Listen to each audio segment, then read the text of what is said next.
Gece yine seni hatırlatır. Senden sonra her şey yarım bu hayatta. Danışabilmedim, sustum çok zaman.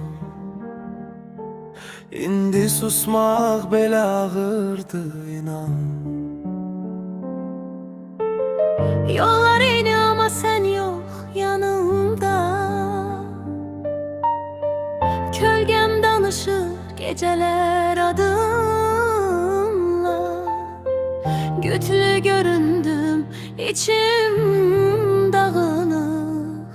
Sen gidenden sonra her şey yarımçık.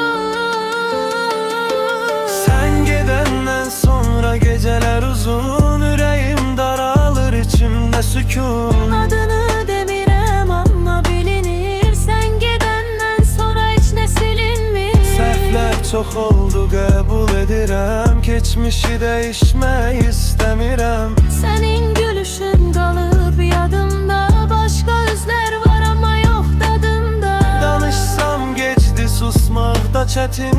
Bu ürək hələ də səninlə itkin. Geri dönmesen de bir söz var içimde. Seni unutmak yok yaşatmaktı derdimde.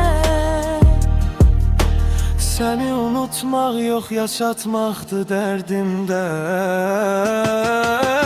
Sen gidenden sonra ben değiştim. Gülüşün soldu, içim sessizdi. Ümidlər yorğun, gecələr ağır. Sən gedəndən sonra qəlbim yarım qalır. Bəlkə də biz geç qaldıq, bəlkə də sustuq çox. Amma bu ürək səni buraxmadı hələ. Bəlkə də biz geç qaldıq, bəlkə də sustuq çox. Amma bu ürək səni buraxmadı hələ. Sen gedəndən sonra yollar boşaldı. Bu şəhər sensizliğe alışmadı. Ayrı kaldık ama hisler ölmedi. Sen gidenden sonra İçim seni itirmədi.